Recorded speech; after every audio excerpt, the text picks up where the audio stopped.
Did you know, with creative ideas, you don't need talent, you just need one shift? Most people think creativity is a magical gift you're born with. But the truth? Creativity is the ability to take an idea that feels ordinary to most people and present it in a way no one else imagined.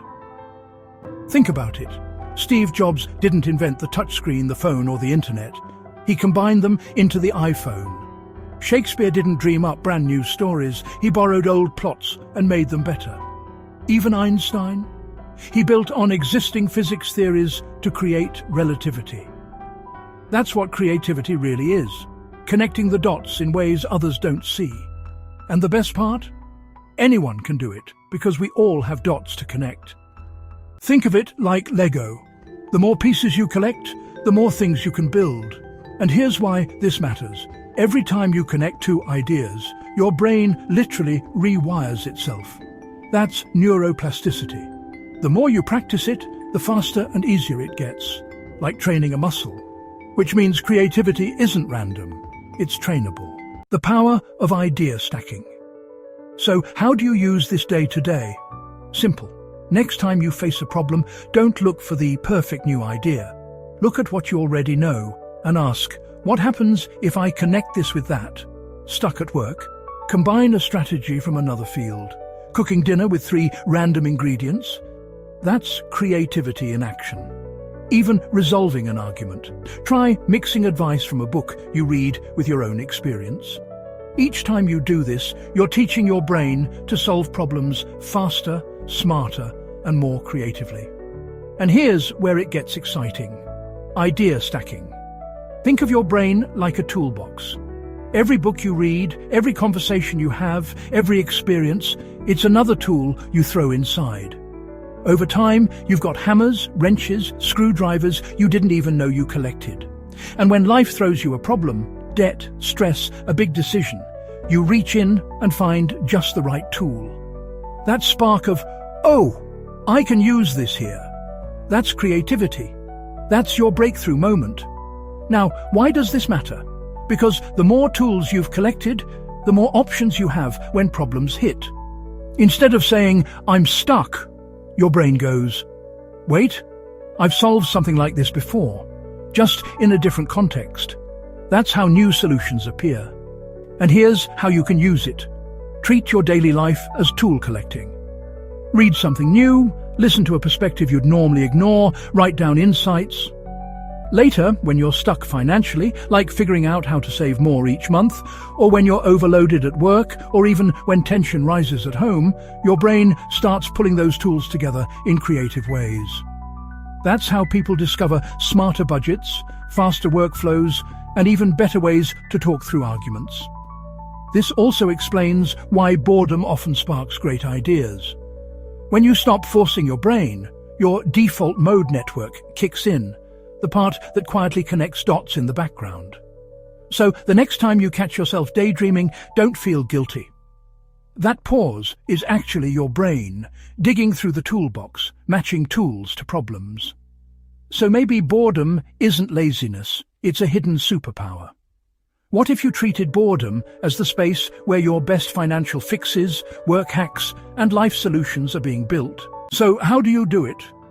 It's not guesswork. There's a simple 3-step system, backed by psychology and neuroscience. Step 1. Expose yourself to variety. Read outside your field, listen to unfamiliar podcasts, explore new topics. Psychologists call this expanding your input. Why? Because the more raw material you pour in, the more connections your brain can make. The benefit: suddenly that gardening article sparks a business idea, or a leadership book helps you solve a family problem. Life feels alive because your brain keeps surprising you. Quick check. When was the last time you read something purely to expand your vocabulary? Words are tools. The more words you have, the sharper your ideas sound. But think of the opposite. If your vocabulary is limited, your creativity also shrinks, because you can't express or even fully shape what's in your head. That's why feeding your brain variety isn't optional, it's fuel. Step 2. Write down ideas the second they appear. Use your phone, a notebook, even a voice memo. Why? Because neuroscience shows working memory is fragile. If you don't capture it, it disappears. The benefit, over time, you build a vault of raw ideas, and you'll never fear running out of inspiration again. Walking into work or a project with a list of sparks. That's confidence. Let me ask you, how many times have you had a brilliant thought in the shower, and by the time you're dry, it's gone? That's not forgetfulness. It's your brain dumping it. Capture first, judge later. Step 3. Actively mix your ideas. Ask, how would this design principle fit into my workout? How could this psychology concept apply to my business? Why? Because when you connect the unlikely, your brain's networks fire up, bridging gaps across fields. The benefit? Problems stop feeling like obstacles and start feeling like puzzles. Here's the fun part. Opposite thinking. Ask yourself, how would I solve this if I did the exact opposite of my normal approach? That one question stretches your brain. Remember, airplanes were born when someone dared to ask, what if humans could fly like birds? That's not fantasy, that's pattern breaking at its finest. Welcome to real world. This isn't theory. James Dyson didn't invent the bagless vacuum from thin air. He saw the cyclone system in a sawmill and applied it to home cleaning. That's idea stacking, borrowing, shuffling, and applying. The result? A revolution in home appliances. He didn't wait for lightning, he trained his brain to spot connections. Now, why does this matter for you?